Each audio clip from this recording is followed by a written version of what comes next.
Hello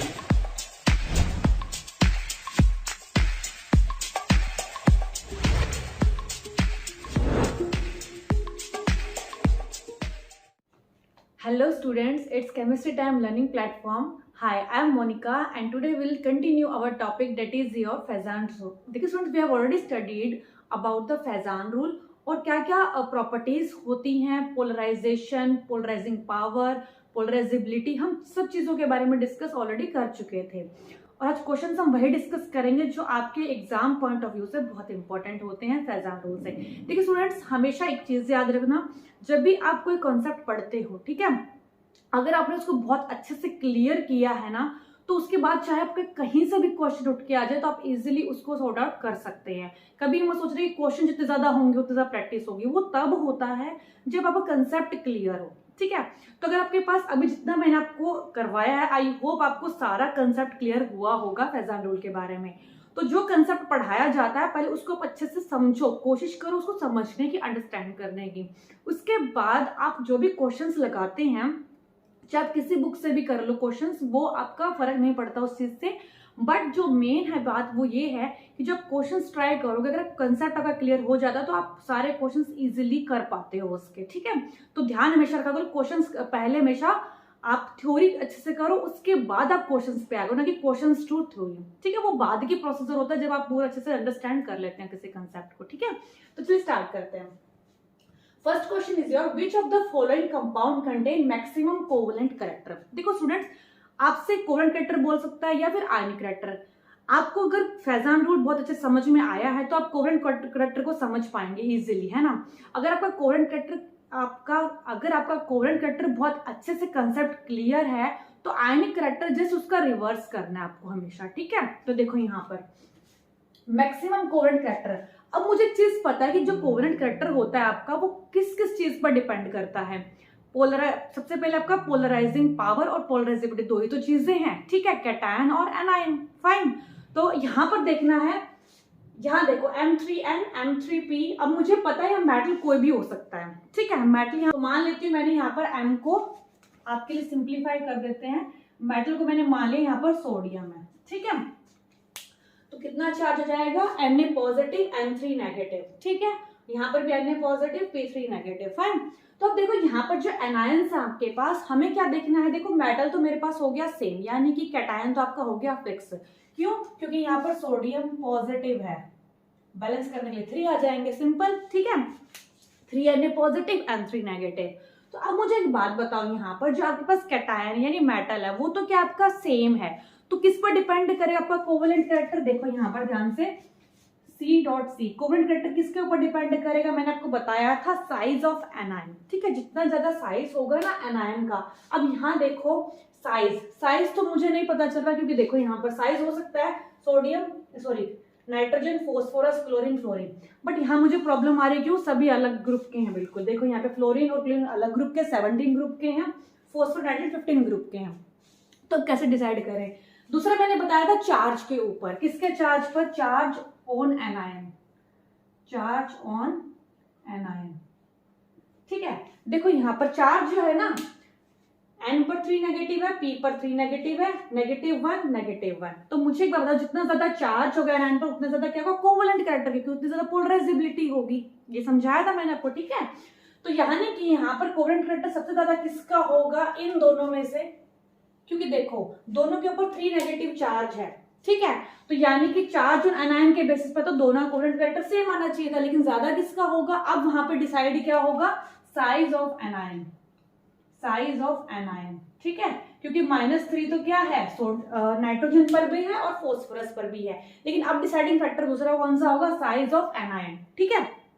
अब देखो यहाँ पर साइज किसका बड़ा है, मुझे पता है नाइट्रोजन के नीचे कौन सा आता है, फोस्फोरस, है ना। तो नाइट्रोजन के बाद यहाँ पे क्या होगा, साइज इंक्रीज, और साइज इंक्रीज होने से पोलराइजिबिलिटी इंक्रीज करती है, पोलराइजिबिलिटी इंक्रीज करने से कोवेलेंट कैरेक्टर इंक्रीज करता है, फाइन। तो यानी कि मैं कह सकती हूँ कि किसका सबसे ज्यादा कोवेलेंट कैरेक्टर होगा, M3P का। जिसने मेरी प्रीवियस लेक्चर्स देखे वो इजीली इस चीज को सॉल्व कर लेगा, ठीक है। नेक्स्ट देखो, which of the following compound contain maximum covalent character.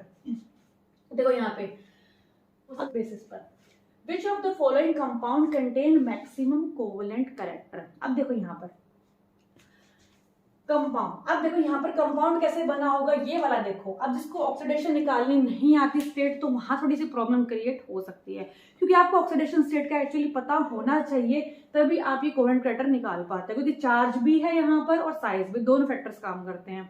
तो आपको पीरियोडिसिटी आना उसके लिए बहुत जरूरी है और रेडॉक्स रिएक्शन भी आना बहुत जरूरी है, ठीक है। फिर भी मैं आपको यह बता देती हूँ, जैसे मेटल का मैंने एक्स मान लिया और ऑक्सीजन पर -2 होता है, तो कितना आ जाएगा एक्स यहाँ पर +7, यानी मैग्नीज पर कितना चार्ज आ जाएगा +7। ऑक्सीजन पे तो -2 होता ही है, ठीक है। यहाँ देखो क्रोमियम पर -2 ऑक्सीजन पर होता है, 3 2 6 हो जाएगा, तो एक्स यहाँ पर क्या आ गया +6। ये आपको आई होप निकालना आता होगा, नहीं तो फिर मैं यहाँ पे भी सॉल्व करवा रही हूँ आपको, ठीक है। यहाँ देख लेते हैं एक्स, ऑक्सीजन पे -2, तो 2 2 4, यहाँ पर कितना आ जाएगा +4, यानी कि टाइटेनियम पर आ गया +4। यहाँ देख लेते हैं, यहाँ पर चार्ज कितना आ जाएगा +2, फाइन। तो अब यहाँ पर एक चीज देखो, यहाँ पर +7 चार्ज है मेटल पे। अब देखो यहाँ पर जो O है, this is your anion, oxide anion, O2 negative, वो तो रिमेन सेम है, यानी कि मेरा कोवेलेंट कैरेक्टर अब जो दो पर डिपेंड करता है, पोलराइजेबिलिटी और पोलराइजिंग पावर, तो पोलराइजेबिलिटी पर डिपेंड करेगा, यानी कि एनायन का साइज क्या सेम है। तो हम किस फैक्टर पर डिपेंड करेगा, आप आपका कैटायन पे, यानी कि जो मेटल है, ठीक है। देखो ध्यान से, मैग्नीज पर कितना चार्ज है +7, क्रोमियम पर कितना चार्ज है +6, टाइटेनियम पर कितना चार्ज है +4 और मैग्नीज पर है +2। तो मैंने आपको बताया था जितना ज्यादा चार्ज होगा कैटायन पर, उतनी ज्यादा उसकी पोलराइजिंग पावर होगी, उतना ही उसका क्या होगा कोवेलेंट कैरेक्टर होगा। पोलराइजिंग पावर उतनी ही ज्यादा जितना चार्ज होगा ऑन कैटायन। तो अब यहाँ पर देख लो, डिसाइड कैसे करोगे, सबसे ज्यादा कोवेलेंट कैरेक्टर किसका होगा, यानी कि Ml2O7। समझ आया इतना? तो बहुत इजी क्वेश्चंस आते हैं, ज्यादा टफ नहीं आते, बस थोड़ा सा ना ट्रिकी आता है, माइंड में आपको लगाना पड़ेगा कि कौन कौन सी प्रॉपर्टीज हैं जो अफेक्ट होती हैं पोलराइजेशन की वजह से, जो मैं आपको फर्स्ट लेक्चर में ऑलरेडी करवा चुकी हूँ, ठीक है। वो देखना, उसके बेस पे सारे क्वेश्चंस, मतलब जहां पर भी देखो, अभी मैं आपको थर्मल स्टेबिलिटी कराने वाली हूँ आगे, तो थर्मल स्टेबिलिटी के क्वेश्चंस के बेस पर भी आ सकता है। दूसरी चीज सॉलिबिलिटी के अकॉर्डिंग भी आ सकता है, ठीक है। तो जहां पे सॉलिबिलिटी का कंसेप्ट आ गया, थर्मल स्टेबिलिटी का कंसेप्ट आ गया, इंटेंसिटी ऑफ कलर का कंसेप्ट आ गया, तो वहां सब जगह कौन सा बेसिक यूज होगा, कोवेलेंट कैरेक्टर, ठीक है। तो जहां पर भी इस तरह क्वेश्चन आते हैं, वहां पर ये ट्रिक यूज करके आप इजिली सॉर्ट आउट कर सकते हो। यहाँ देखो, maximum degree of polarisation is found between, polarisation का मतलब, अब देखो पोलराइजेशन का मतलब क्या होता है, कोवेलेंट कैरेक्टर, ठीक है ना। जितना ज्यादा पोलराइजेशन होगा, पोलराइजेशन फिनोमेना दो चीजों से मिलकर बन रहा है आपका, पोलराइजिंग पावर और पोलराइजेबिलिटी, ठीक है। दोनों जितनी ज्यादा होंगी उतना ज्यादा पोलराइजेशन होगा कंपाउंड में, उतना ही ज्यादा क्या होगा मेरे पास कोवेलेंट कैरेक्टर होगा, ठीक है। अब देखो यहाँ पर Cr+6, अब मुझे एक बात बताओ, पोलराइजेशन जो होता है ना, इज फाउंड बिटवीन लिखा है, मतलब कैटायन और एनायन के बीच में देखना है मुझे, क्योंकि कंपाउंड बन रहा है आपका कोवेलेंट कंपाउंड कैटायन और एनायन से मिलकर, ठीक है। तो दोनों में चीजों में देखना है, मतलब क्या क्या देखना पड़ेगा, charge of cation and charge of anion. जितना ज्यादा चार्ज होगा कैटायन पे, उतनी ज्यादा उसकी पोलराइजिंग पावर होगी, उतना ज्यादा उसका कोवेलेंट कैरेक्टर होगा। तो देख लेते हैं, यहाँ +6 है, +3 है, ठीक है। यहाँ देखो +6 है, +3 है, तो ऑब्वियसली ये ऑप्शन तो आपके कट हो गए, ठीक है। एलिमिनेट करके देखा करो ऑप्शंस को, उसके बाद पता चल जाता है। इनको एलिमिनेट कर दिया, इनमें से दोनों में से कौन सा आंसर है वो देखते हैं। अब देखो यहाँ पर +6 कैटायन पे हो गया चार्ज सेम, तो ये डिसाइडिंग फैक्टर नहीं होगा। अब डिसाइडिंग फैक्टर क्या होगा आपका, O2 नेगेटिव और F नेगेटिव। अब मुझे बताओ, जितना ज्यादा चार्ज होता है एनायन पे, उतनी ज्यादा कोवेलेंट कैरेक्टर आता है एक कंपाउंड में, है ना। हमने यही स्टडी किया था कि कोवेलेंट कैरेक्टर किसके डायरेक्टली प्रोपोर्शनल होता है, आपका चार्ज ऑन एनायन, ठीक है। तो चार्ज किस पे देखो, अब एनायन कौन सा है, O2 नेगेटिव, F नेगेटिव, ठीक है। तो O2 नेगेटिव, 2 नेगेटिव ज्यादा चार्ज है, तो इसका मतलब कोवेलेंट कैरेक्टर किसमें ज्यादा होगा, A में, फाइन। नेक्स्ट देखो, which of the following is least soluble. अब मैंने आपको कहा था ना, मैंने आपको फर्स्ट डे ही प्रॉपर्टीज करवाई थी जब फेजान रूल स्टार्ट किया था, कि वहां पर क्या था ना, कि आपकी सॉल्युबिलिटी जो होगी वो कोवेलेंट कैरेक्टर से डायरेक्टली रिलेट करेगी। देखो ध्यान से, दो चीजें बताई थी मैंने आपको, उसमें जो सॉल्युबिलिटी होती है वो हम दो चीजों में देखते हैं, पोलर सॉल्वेंट और नॉन पोलर सॉल्वेंट, ठीक है। मैंने आपको ये कंसेप्ट आयनिक कैरेक्टर वाले में भी करवाया हुआ है कि लाइक डिसॉल्व्स लाइक, मतलब आयनिक कंपाउंड्स होते हैं वो डिसॉल्व होते हैं आपके किसमें, पोलर सॉल्वेंट में, बिकॉज लाइट डिजोल्व्स लाइट। लेकिन जो नॉन पोलर सॉल्वेंट होते हैं उन्हें, लेकिन जिनमें कोवेलेंट कैरेक्टर ज्यादा होता है, मतलब जो कोवेलेंट कंपाउंड्स होते हैं उनमें क्या होता है आपका, वो नॉन पोलर सॉल्वेंट में डिसॉल्व होते हैं। ठीक है, देखो अगर आपको क्वेश्चन में कुछ भी मेंशन नहीं किया हुआ, मतलब अगर आपको सॉल्वेंट नहीं गिवन है, तो आप अपने आप से ये मानोगे कि वाटर ही सॉल्वेंट है, क्योंकि वाटर को यूनिवर्सल सॉल्वेंट कहा जाता है। बेसिकली हम वाटर को ही एज अ सॉल्वेंट कंसिडर करके चलते हैं अगर क्वेश्चन में मेंशन नहीं है। अगर बोला हुआ है कोई और सॉल्वेंट, जैसे मैंने बोल दिया इन एन हेक्सेन, ठीक है, इन एन पेंटेन, या फिर कैसे तो इन साइक्लोहेक्सेन, ठीक है, in benzene, in carbon tetrachloride, these are all considered as non polar solvent. तब हम डिसाइडिंग फैक्टर कुछ और लगाएंगे। ठीक है, देखो जैसे मैं बताती हूँ, यहाँ मैंने बोला विच of the following is least soluble, मैंने मेंशन नहीं किया हुआ। सॉल्युबल मतलब किस चीज में सॉल्युबिलिटी देख रहे हो आप, कौन सॉल्वेंट में देख रहे हो उस कंपाउंड की सॉल्युबिलिटी। ठीक है, तो यहाँ मेंशन नहीं, इसका मतलब यहाँ पर लिया गया है सॉल्वेंट वाटर, जब मेंशन ही नहीं कर रखा। ठीक है, तो देखते हैं क्या होगा यहाँ पे, KCl, K2O, K2CO3, K3PO4। अब यहाँ देखो, यहाँ पर ये क्या है, चार्ज देखा करो यहाँ पे भी K पॉजिटिव है, O2 नेगेटिव है, यहाँ पर K पॉजिटिव है, CO3 2 नेगेटिव है, K पॉजिटिव है, PO4 3 नेगेटिव है। ठीक है, लीस्ट सॉल्युबल। अब मुझे एक बात बताओ, मैंने कोई चीज बताई थी कि अगर पोलर सॉल्वेंट होगा, पोलर सॉल्वेंट के अंदर कोवलेंट करेक्टर क्या होगा, कम होगा, आयनिक करेक्टर ज्यादा, क्योंकि मैं आयनिक करेक्टर में आयनिक कंपाउंड्स के बारे में पढ़ा चुकी हूँ कि आयनिक कंपाउंड से डिसॉल्व होते हैं पोलर सॉल्वेंट में, जबकि क्योंकि ये डिसोशिएट ही नहीं होते कोवलेंट कंपाउंड्स आयंस में, तो कैसे डिसॉल्व हो सकते हैं वाटर में। ठीक है, तो जो पोलर सॉल्वेंट होता है उनके अंदर क्या होता है, कोवलेंट करेक्टर जिसका जितना ज्यादा उतनी ही कम सॉल्युबिलिटी होगी पोलर सॉल्वेंट के अंदर। लिख लेना, ये सॉल्युबिलिटी है, सॉल्युबिलिटी।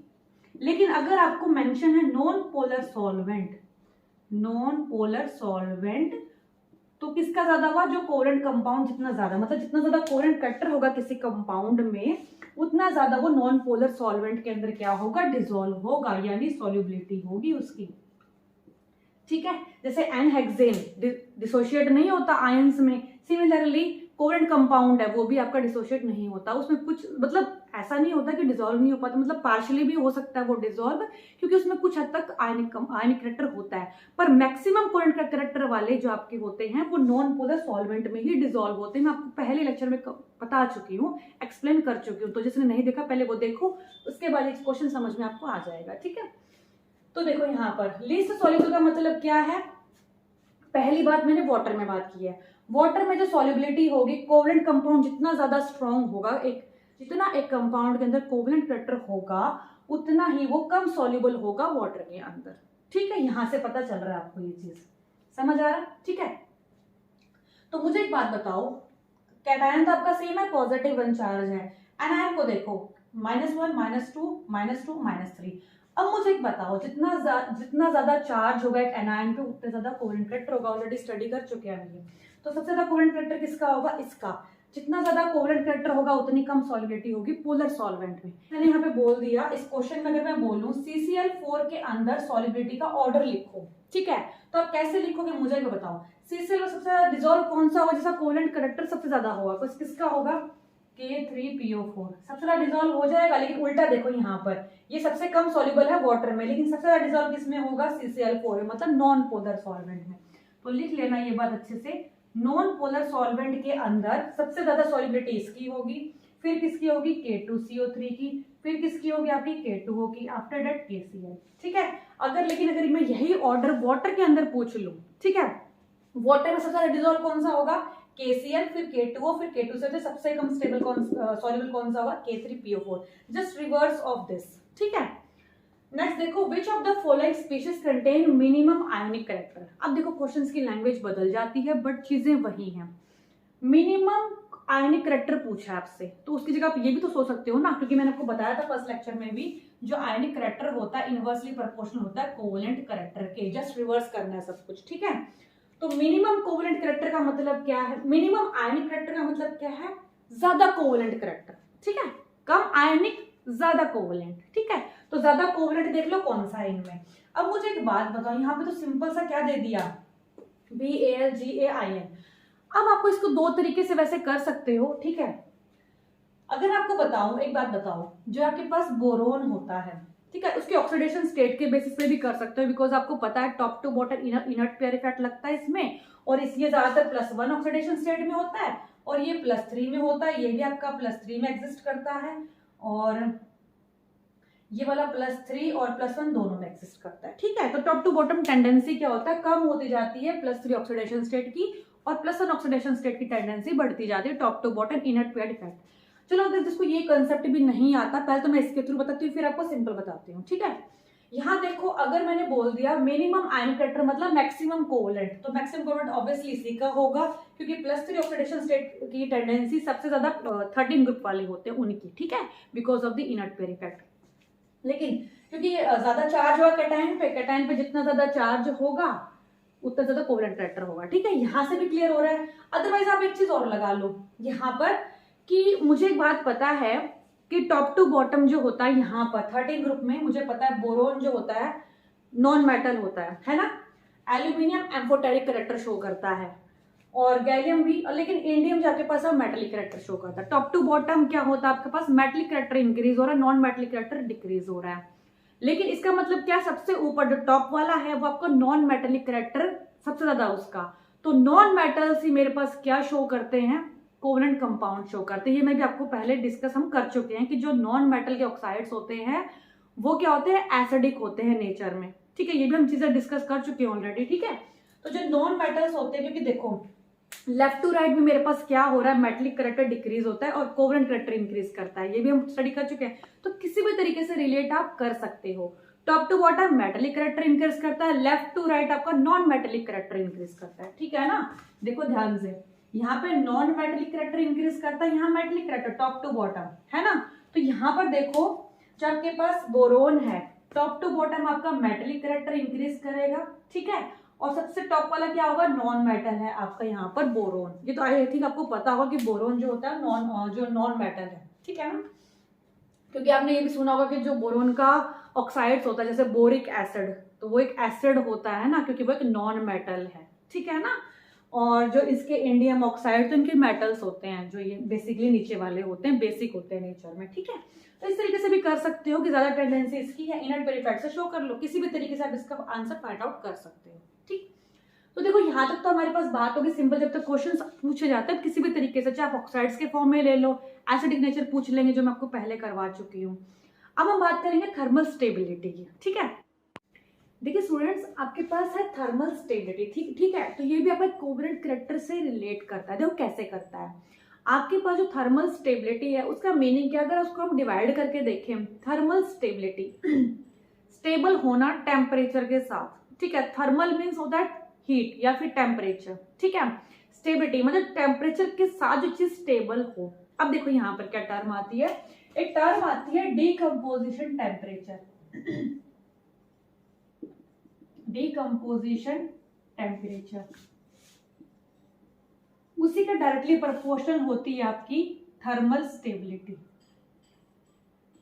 ठीक है। अब देखो डीकम्पोजिशन टेम्परेचर का मतलब क्या होता है, the maximum temperature up to which a compound is stable, मतलब मैक्सिमम इतना टेम्परेचर कि जिस पर आपका कंपाउंड जो है वो डिकम्पोज ही ना हो, वो स्टेबल रहे, उसे हम क्या कहते हैं, डीकम्पोजिशन टेम्परेचर, ठीक है।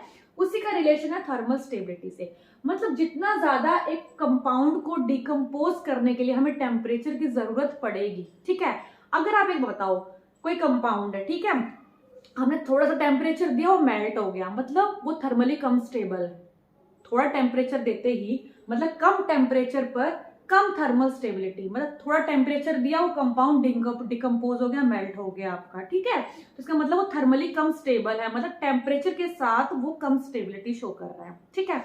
अगर मैं वही बात कर लूं, जैसे मैंने बोल दिया कोई टेम्परेचर, कोई कंपाउंड है जो 30 डिग्री सेल्सियस पे आपका क्या हो रहा है, डिकम्पोज हो रहा है, और एक कंपाउंड है 50 डिग्री सेल्सियस के ऊपर आपके पास डिकम्पोज हो रहा है, मतलब ब्रेक हो रहा है, ठीक है। तो एक बात बताओ, ज्यादा थर्मली स्टेबल कौन सा होगा, जिसका डिकम्पोजिशन टेम्परेचर जितना ज्यादा होगा ना, उतनी ज्यादा उसकी थर्मल स्टेबिलिटी होगी। मतलब इसका टेम्परेचर के साथ ये चीज जो है वो ज्यादा स्टेबल है, ज्यादा देर तक ठहरी हुई है स्टेबिलिटी के टुवर्ड्स। ठीक है, इसका मतलब सिंपल सा है कि मतलब कोई कंपाउंड ज्यादा टेम्परेचर पर भी डिकम्पोज नहीं हो रहा है तो वो ज्यादा थर्मली स्टेबल है, मतलब स्टेबल है टुवर्ड्स द टेम्परेचर। ठीक है, तो सिंपल सा है। थर्मल स्टेबिलिटी जो होती है दो टाइप, मतलब हमारे दो टाइप के आयंस होते हैं जो शो करते हैं। हम कैटायन के अंदर नहीं देख रहे हैं, एनायन के अंदर देखेंगे। ठीक है, थर्मल स्टेबिलिटी कंसेप्ट ये आपका आयनिक पोटेंशियल के ऊपर डिपेंड करता है, बट आपको इतना डीप में जाने की जरूरत नहीं है क्योंकि वो थोड़ा सा एक अलग सा टॉपिक हो जाता है क्रिएट वहां पर। तो हम सिंपल समझेंगे, मैं आपको बता दूंगी कि किस तरीके से आप इन दोनों में देखोगे। ठीक है, जैसे मैंने बोला मेरे पास मोनो एटॉमिक एनायंस होते हैं। मोनो एटॉमिक मतलब जो सिर्फ एक एटम हो जिसमें इन्वॉल्व, जैसे कि एग्जाम्पल F नेगेटिव, एक एटम है। ठीक है, उस पर नेगेटिव चार्ज है तो क्या हो गया ये मोनो एटॉमिक। एक एटम, मोनो मीन्स वन, एक एटम पर नेगेटिव चार्ज। एनायन मतलब होता है जो नेगेटिव चार्ज जो नेगेटिव चार्ज कंटेन करता है। ठीक है, फ्लोराइड, क्लोराइड, ब्रोमाइड, आयोडाइड, ये सारे क्या है मोनो एटॉमिक एनायंस होते हैं। दूसरा आप बोल सकते हो जैसे कि N3 नेगेटिव, N के ऊपर नाइट्रोजन के ऊपर 3 नेगेटिव, P3 नेगेटिव, इस तरीके से मतलब जो एक एटम पर नेगेटिव चार्ज है तो उसको हम क्या बोलेंगे मोनो एटॉमिक एनायन। जैसे मैंने बोल दिया O2 नेगेटिव, सिंपल। अब यहाँ देख लो पोली एटॉमिक एनायंस कौन से होते हैं वो देख लेते हैं। जैसे मैंने बोल दिया OH नेगेटिव हाइड्रोक्साइड आयन, क्योंकि दो एटम से मिलके बन रहा है, एक नहीं एक से ज्यादा जो भी होगा आपका वो सारा पोली एटॉमिक, पोली मीन्स मैनी। ठीक है, तो OH नेगेटिव हो गया आपके पास, PO4 3 नेगेटिव हो गया, कार्बोनेट हो गया, बाइकार्बोनेट, जितने भी एनायंस आपके पास एक एटम से वो सारे किसके अंदर कंसिडर किए जाएंगे आपके पोली एटॉमिक एनायंस के अंदर। ठीक है, जैसे आपके पास मैंने बोल दिया HS नेगेटिव, ठीक है, मैंने बोल दिया O2 नेगेटिव, ये देखो दो ऑक्सीजन है इसलिए यहाँ पर है, नहीं तो मैं बोल सकती हूँ O2 नेगेटिव। ठीक है ना,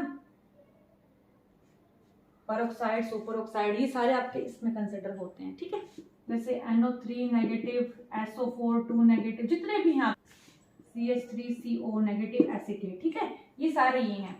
अब देखो यहाँ पर कंसेप्ट समझने वाली चीज क्या होती है, ये बेसिकली आपका आयनिक पोटेंशियल के ऊपर डिपेंड करता है। अगर आपको फिर भी कंफ्यूजन है कि वो क्या होता है आपको समझना है तो आप मुझे बता सकते हैं, मैं आपके लिए उसमें वीडियो प्रिपेयर कर दूंगी। ठीक है, लेकिन बेसिकली आपको समझना है वो सिर्फ इतना है, जहां पर देखो पॉली एटॉमिक एनायंस दिख गए ना, अगर आपसे पूछा गया वहां पर, जिसमें क्वेश्चन अभी कराऊंगी, थर्मल स्टेबिलिटी का ऑर्डर पूछा गया तो आप क्या बताकर आओगे, देखो ध्यान से।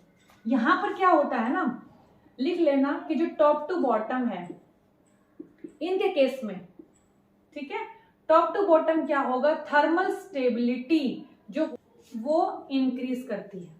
अब देखो यहां पर बेसिकली क्या होता है ना, टॉप टू बॉटम की बात अगर मैं कर रही हूँ तो फर्स्ट और सेकंड ग्रुप के लिए मेनली करते हैं, क्योंकि वहां पर आप एस और एस ब्लॉक में पढ़ लेते हो मेनली इनको। ठीक है ना, तो ये एस ब्लॉक के अंदर ज्यादातर क्वेश्चंस पूछे जाते हैं आपके, वहां पर देख लेना आप। एस ब्लॉक के अंदर आपके जो अल्कलीन अर्थ मेटल्स है वहां थर्मल स्टेबिलिटी की बात आती है, तो वहां पर क्या करोगे, ये कंसेप्ट लगाना है आपको। वहां पर क्या करोगे, लिथियम टू सीजियम, क्योंकि लिथियम सोडियम पोटेशियम, ठीक है, इस तरीके से आप पूरा कर सकते हो हलीना की रफ से पहले। तो पूरा का पूरा जो फर्स्ट आपके पास ग्रुप है उसके अंदर आप ये कंसेप्ट यूज करोगे, तो वहां पर क्या होगा ना, थर्मल स्टेबिलिटी जो होगी टॉप टू बॉटम वो क्या करेगी, इंक्रीज करेगी। Similarly for second group, beryllium to barium, beryllium, magnesium, calcium, ठीक है, स्ट्रोंशियम, बेरियम, ठीक है, इस तरीके से आप ये कर सकते हो। तो यहाँ पर भी थर्मल स्टेबिलिटी क्या करेगी, इंक्रीज करेगी, आपको ध्यान रखना है। और यहाँ पर रिवर्स केस होगा, यहाँ पर क्या होगा ना, जो टॉप टू बॉटम किसके अंदर, मोनो एटॉमिक एनायंस के अंदर टॉप टू बॉटम जो होता है आपके पास, थर्मल स्टेबिलिटी जो होगी वो क्या करेगी, यहाँ पर डिक्रीज करती है। जो केस इनके लगेगा जस्ट रिवर्स इनके लिए लगना, ठीक है। यहाँ देखो यहाँ पर ऐसा क्यों हो रहा है उसका भी रीजन है, ये क्या है, छोटे आयंस हैं आपके। अब देखो ध्यान से, यहाँ पर क्या है, Li3n। अब मैंने आपको क्या बताया है, सिंपल सा फंडा क्या लगाना आपको, थर्मल स्टेबिलिटी डिक्रीज करती है टॉप टू बॉटम। तो यहाँ पर देखो ये क्या है, मोनो एटॉमिक है ना, ये भी मोनो एटॉमिक है, O2 नेगेटिव। यहाँ पर क्या है, O2 नेगेटिव, यहाँ N3 नेगेटिव। देखो यहाँ पे कहाँ पर है, मोनो एटॉमिक। यहाँ क्या है, पॉली एटॉमिक। पॉली एटॉमिक में वो वाला केस लगेगा आपका। यहाँ पर क्या है, HCO3 बाइकार्बोनेट। यहाँ पर भी कौन सा कंसेप्ट लगेगा, वो वाला कंसेप्ट लगेगा, ठीक है। तो थर्मल स्टेबिलिटी मुझे बताओ, टॉप टू बॉटम क्या करेगी, डिक्रीज करेगी। सबसे थर्मल स्टेबिलिटी किसकी होगी, इस तरीके से यहाँ देख लेते हैं, यहाँ पर देखो इस तरीके से। लेकिन कार्बोनेट केस में क्या होगा, थर्मल स्टेबिलिटी जो होती है फिर टॉप टू बॉटम इंक्रीज करती है, तो ज्यादा किसकी होगी, इसकी होगी। ठीक है, अब यहाँ देख लो, यहाँ पर भी क्या होगी, इस तरीके से, क्योंकि ये भी आपके पास पॉलीएटॉमिक है। अब यहाँ देखो, which of the following metal carbonate is easily release CO2 gas. अब जो थर्मली स्टेबल कम होगा ऑब्वियसली वही CO2 गैस रिलीज करेगा। देखो कैसे, यहाँ पे क्या होता है ना, बेरिलियम क्या है, +2 चार्ज है, कार्बोनेट पर -2 चार्ज है। ठीक, मैं आपको बताया था कि जो आपके पास बेरियम टू बेरियम होगा, लेकिन यहाँ पर देखो कार्बोनेट है, कार्बोनेट क्या आपके पास एक पॉली एटॉमिक एनायन है, पॉली एटॉमिक एनायन है। ठीक है, अब एक बार बताओ, पॉलीएटॉमिक एनायन बनते ही ये क्या करेगा, यहाँ से CO2 गैस को इजीली रिलीज करवाएगा, बेरिलियम ऑक्साइड बन जाएगा प्लस CO2 गैस बन जाएगा। देखो कैसे, यहाँ पर जो आपके पास CO2 गैस रिलीज कौन कर रहा है, जिसकी थर्मल स्टेबिलिटी क्या होगी, सबसे कम। अब मुझे एक बताओ, सबसे कम थर्मल स्टेबिलिटी किसकी होगी, टॉप टू बॉटम तो थर्मल स्टेबिलिटी इंक्रीज करती है, सबसे थर्मल स्टेबिलिटी किसकी मिलेगी, सबसे ज्यादा थर्मल स्टेबिलिटी जो है इसकी, मैक्सिमम। ठीक है, और मिनिमम किसकी है, मिनिमम इसकी है। तो सबसे ज्यादा इजीली गैस रिलीज कौन करेगा, CO2, जिसकी थर्मल स्टेबिलिटी कम होगी वही इजीली क्या रिलीज कर देगा, CO2 गैस रिलीज कर देगा। ठीक है, अब एक्चुअली एक बात ध्यान रखना, BeO बना देगा ये और प्लस CO2 गैस। ठीक है, अब एक बात, बेसिकली जो ये फैक्टर्स होते हैं ना पॉलीएटॉमिक को इफेक्ट करने वाली, एक्चुअली हो किस ले रहा है, आयनिक पोटेंशियल की वजह से होता है। तो बहुत सारी चीजें होती हैं, तो आपका एक थोड़ा सा मिक्स ना हो जाए इसलिए मैं सारा नहीं करवा रही हूँ, लेकिन फिर भी किसी को जानना है कि इतना सारा चीजें क्यों हो रही हैं, सिंपल कंसेप्ट ध्यान रखोगे तो इजिली क्वेश्चन सॉल्व हो जाएंगे। अदरवाइज क्या, क्योंकि एस ब्लॉक में बहुत ज्यादा क्वेश्चन थर्मल स्टेबिलिटी पूछे जाते हैं, तो वो इसके बेस पर होता है। ठीक है, तो एक्चुअली क्या, लिथियम और फर्स्ट और सेकंड ग्रुप के लिए, this is your first, this is your second group. लेकिन अगर आपको जानना है कि आयनिक पोटेंशियल क्या होता है, कैसे ये एक तरीके से अटैच हो रहा है कोवेलेंट कैरेक्टर के थ्रू, ठीक है, थर्मल स्टेबिलिटी के थ्रू, तो आप मुझे कमेंट सेक्शन में लिख सकते हैं, मैं आपको एक अलग से उसके ऊपर वीडियो बना दूंगी। ठीक है, नहीं तो वीडियो बहुत लेंथी हो जाएगी। तो आई होप आपको ये चीज़ें क्लियर हुई होंगी। और एक चीज़ और बतानी है कि एक चीज़ और है जो आपकी रहता है इसके अंदर टॉपिक, उसमें क्या है आपके पास, अब देखो एक एक्सेप्शन ध्यान रखनी है आपको, उसके अंदर क्या होता है ना, मैंने आपको बताया था कि जो मेल्टिंग पॉइंट होता है वो डायरेक्टली प्रोपोर्शनल होता है लैटिस एनर्जी के, और इनवर्सली प्रोपोर्शनल होता है, ये किस केस में होता है, आयनिक कंपाउंड्स के केस में होता है। लेकिन मेल्टिंग पॉइंट अगर इनवर्स रिलेशन होता है कोवेलेंट कैरेक्टर के साथ, ये हम पढ़ चुके हैं, ये वाला है ना, ये वाला मैंने आपको बताया था। और मैंने ये भी कहा था कि मेल्टिंग पॉइंट जितना ज्यादा हो उतना ज्यादा आयनिक कैरेक्टर होगा, और मुझे ये भी पता है कि आयनिक कैरेक्टर जो है वो लैटिस एनर्जी के ऊपर डिपेंड करता है। ठीक है, ये हम ऑलरेडी बात कर चुके हैं सारी चीजों की, ठीक है, प्रीवियस वीडियोज के अंदर। अब यहाँ एक्सेप्शन आती क्या है, आपको चीज क्या ध्यान रखनी है, अगर खाली आपको एस ब्लॉक दिया हुआ है ना, जैसे मैंने बात कर लेती हूँ, लिथियम फ्लोराइड है, मैग्नीशियम फ्लोराइड है और एल्यूमिनियम फ्लोराइड, ठीक है, यहां ध्यान क्या रखना है, जहां पर भी मुझे मतलब कुछ चीजें ऐसी होती हैं जो बेसिकली हम एक्सपेरिमेंट से देखते हैं। तो ये जो फ्लोराइड्स है ना, किसके, क्योंकि हम ज्यादातर कोवेलेंट कैरेक्टर को क्लोराइड, ब्रोमाइड, आयोडाइड इनके साथ पढ़ते हैं, मैंने आपको बताया था ऐसा क्यों है, क्योंकि पोलराइजेबिलिटी ज्यादा होती है और फ्लोराइड की पोलराइजेबिलिटी क्या होती है, कम होती है। ठीक है ना, तो इसलिए बेसिकली LiF, MgF2 और AlF3, हम जब हमने आपने देखा होगा F के साथ हमने कम रिलेशन देखे हुए हैं, क्योंकि हम सिर्फ फ्लोरीन में आपको कंपैरिजन करने के लिए बोल रहे हैं। तो इसलिए यहाँ से भी आप देख सकते हो कि अगर फ्लोरीन है खाली, इसका मतलब छोटा एनायन दिया हुआ है, छोटा एनायन के लिए पोलराइजेबिलिटी वर्क नहीं करती। तो एक्चुअली बेसिकली क्या है ना, ये एक्सपेरिमेंटली शो किया जाता है कि जो ये तीनों हैं, लिथियम फ्लोराइड, MgF2 और AlF3, ये तीनों आयनिक होते हैं कैरेक्टर में, ये ध्यान रखना आपको, क्योंकि F नेगेटिव बहुत स्मॉल होता है, उसकी पोलराइजेबिलिटी बहुत कम होती है, तो वो कोवेलेंट कंपाउंड शो नहीं करते। ठीक है, तो ये बेसिकली क्या होता है आपके पास, आयनिक। और आयनिक का ऑर्डर जब भी आप देखो, क्योंकि कोवेलेंट का कंपाउंड तो है नहीं जिसका मेल्टिंग पॉइंट देखो, अगर आपसे इनका मेल्टिंग पॉइंट पूछा जाता है तो आयनिक कैरेक्टर के बेस पे बताओगे। और मुझे ये पता है कि तीनों आयनिक कैरेक्टर शो कर रहे हैं, लेकिन ज्यादा कौन कर रहा है, अब मैंने आपको बताया कि आयनिक कैरेक्टर जो ज्यादा शो करता है वो कब होता है, ज्यादा पॉजिटिव चार्ज, ज्यादा एनायनिक चार्ज, तो तभी उनके अंदर क्या होता है, आयनिक कैरेक्टर ज्यादा होता है और उनकी लैटिस एनर्जी उतनी ही ज्यादा, उनका मेल्टिंग पॉइंट उतना ही ज्यादा। अब यहाँ देखो चार्ज देखो, Li पॉजिटिव, Mg+2, Al+3, तो ज्यादा चार्ज किस पे, AlF3, MgF2 तो इनका जो मेल्टिंग पॉइंट होगा वो भी इसी रेंज में होगा, लैटिस एनर्जी भी और आयनिक करेक्टर भी। तो ये ध्यान रखना थोड़ा सा, सिर्फ ये एक एक्सेप्शन ध्यान रख लेना, बाकी सारा एज इट इज है, क्योंकि हमने फ्लोराइड्स की बात ही नहीं करते हम ज्यादातर फेजान रूल में। हम वहां पर इसलिए बात नहीं करते अगर क्योंकि उसके सामने क्लोराइड, ब्रोमाइड, आयोडाइड अगर आपको गिवन है क्वेश्चन में, तब तो आप कोवेलेंट करेक्टर के अकॉर्डिंग मेल्टिंग पॉइंट देख लोगे, लेकिन इनमें तो आपको बेसिकली फ्लोराइड आयन ही दे दिया, ठीक है ना। तो उस बेसिस पर आप यहाँ पर ऐसा मत बोल देना कि ये वाला सबसे ज्यादा कोवेलेंट होगा चार्ज के बेस पर, नहीं, वो गलत होगा, क्योंकि ये ऑटोमेटिकली क्या होते हैं, आयनिक करेक्टर ही शो करते हैं, कोवेलेंट करेक्टर में बहुत कम होता है, ठीक है। ऑब्वियसली इन पर डिफरेंस भी बहुत ज्यादा होगा कि फ्लोराइड का जो आपके पास इलेक्ट्रोनेगेटिविटी होती है 4 के आसपास होती है, और ये आपके पास मेटल्स हैं, सारे मेटल्स की इलेक्ट्रोनेगेटिविटी बहुत कम है, 1.9 बहुत कम होती है। तो डिफरेंस इतना ज्यादा हो जाता है वहां पर कि वो कोवेलेंट करेक्टर शो नहीं करते, ठीक है। तो ये वाला ध्यान रखना थोड़ा सा सेक्शन। और आई होप आपको आज का लेक्चर समझ में आया होगा। फिर भी आपको डाउट आता है कहीं पर तो आप मुझे कमेंट सेक्शन में जरूर लिखना। Thanks for watching and keep watching my channel.